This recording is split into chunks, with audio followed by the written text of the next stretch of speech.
Honestly, I have no idea how to describe what just happened in Chapter 298 of Blue Lock. This chapter marked the end of the Neo-Egoist League, and with it came a result nobody saw coming. Barca versus Manchester City. And on top of that, the elimination of a player that most of us thought was untouchable. A player we always believed would be there, simply because of how naturally talented he was. Too many things happened, and we need to talk about all of them, because once again, Yoichi's manga broke the internet. It was worth the wait for this chapter, because what happened barely made sense, and we need to break it all down. The first half of the chapter is all about Nagi trying to score by himself. He goes back to what he did at the start of the Neo-Egoist League, trying to win without Rio, because, in his own words, depending on Rio limits him. Knowing Rio will always be there makes him lose his edge. It is actually a sweet moment when he tells Rio he has his place secured at the U20 World Cup, but now, it is his turn to earn his spot. He starts playing with a new fire inside him, linking up with Agi, who gives him a little smile. Meanwhile, Rio tries to join him and be his partner, but Nagi, the lazy genius, refuses. It is really strange that Chidori never shows up to support Nagi, not even once. You would expect him to back him up on a play or two, but he just doesn't. Nagi gets one-on-one with the goalkeeper, and just when he is about to score, Otoya comes in and gets in his way. Nagi freezes, and for the first time in his life, he says he is scared. He wants to pass the ball to Rio. He decides he doesn't want to be alone anymore. He wants to be with Rio, because Rio brings out his best version. But then Bakira steps in. He knows Nagi is about to rely on Rio again, so he intercepts the ball. Everyone is stunned. It hurts to see Nagi like this, so lost, so full of fear. He doesn't even know how to react after losing the ball again and again. And in his panic, he tries to rely on Rio, just like always. But this time, he pays the price. At the start of the series, we thought Rio was the dependent one, but in the end, it turns out Nagi is the one who couldn't stand on his own. And that is just sad, especially knowing what's coming next. When Bakira intercepts the ball, he gives Nagi the same look Nagi gave him during the match between Isejai's team and Rin's team, when Nagi humiliated him and said, "If we win, you won't be picked. You're not good enough." Now it is Bakira's turn. He looks at Nagi and says, "If you are not ready to die out there alone, then you don't have what it takes to be an egoist." Then he turns and runs towards the goal. He starts dancing through defenders like they are not even there. He leaves Agi behind,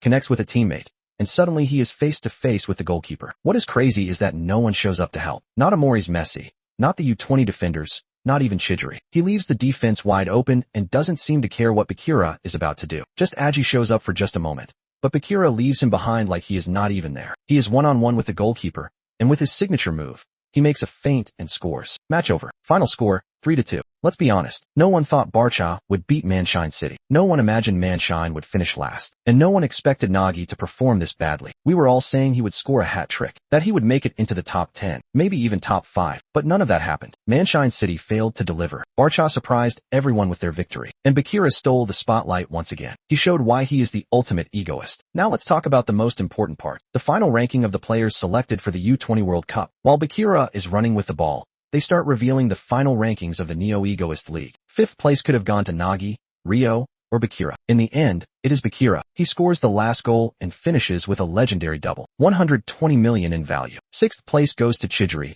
with 90 million. 7th place is Rio, who ends with 78 million after scoring a goal and an assist. 8th place is Kunigami. He earned his spot by shutting down Shidu in the match against PXG. 9th is Otoya, who had a great game against Manshine. 10th is Oliver Aiku. 11th is Karasu, which is honestly not fair. He should have been way higher. He had a great match against Bastard, and with his new metavision, he is going to be a beast. 12th is Gagamaru, the best keeper in the league. He definitely deserved a higher value. 13th is Aryu. 14th is Yukimiya, the lowest rated among the original Blue Lock 5. 15th is Nico. 16th is Hyori. I also think he deserved more, but he only played 1.5 games. 17th is Sendu, one of the most unnecessary players on the list. With so many strikers already, his presence makes no sense. 1 goal was enough to get him into the U20 World Cup. Unbelievable. 18th is Corona. Well deserved. 19th is Santetsu. I think he could have been left out, but his inclusion is at least interesting. 20th place goes to Fukaku, a guy who did literally nothing. He only played 20 minutes, and when he did,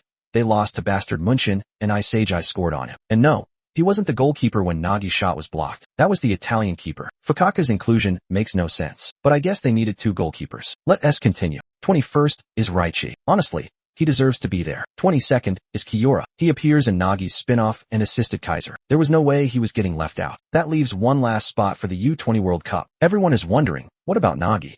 3 names had some presence and could take the spot. Nagi, Nanes, and Tokumitsu. Maybe the monk, but he didn't get much attention. And the one who got it? 23rd place is Nanes. And in 24th place, with 24 million in value, and out of the U20 World Cup, is Nagi Saishiro. Worldwide shock. Look, I get why his value dropped. A lot of the goals against Manshine came from balls he lost due to his hesitation. That is exactly what happened in this game. And besides the first goal, he didn't contribute to any positive plays. His fears, his doubts, his need to rely on Rio again, all of it led to this. Saishiro Nagi, once ranked 6th in Blue Lock, is now in 24th place. His dream is gone. Will he be dropped from the project? Will he come back? Will there be an extra slot?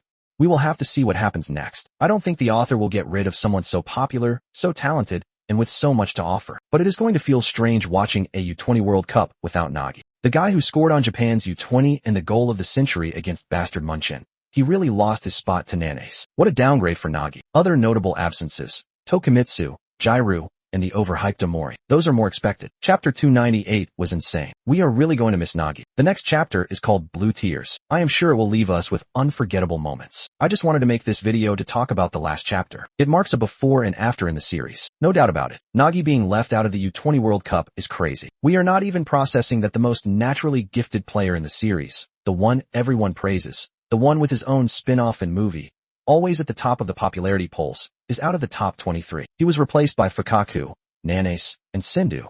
They literally took his place. Nagi could have been there, but to be fair, Sindhu's team was better than Nagi's team. Maybe he contributed more to scoring chances. And Nagi, in this last game, just completely failed. I want to hear your thoughts. Are you surprised? Are you not? How are you dealing with the news that Nagi is out? I will be reading your comments.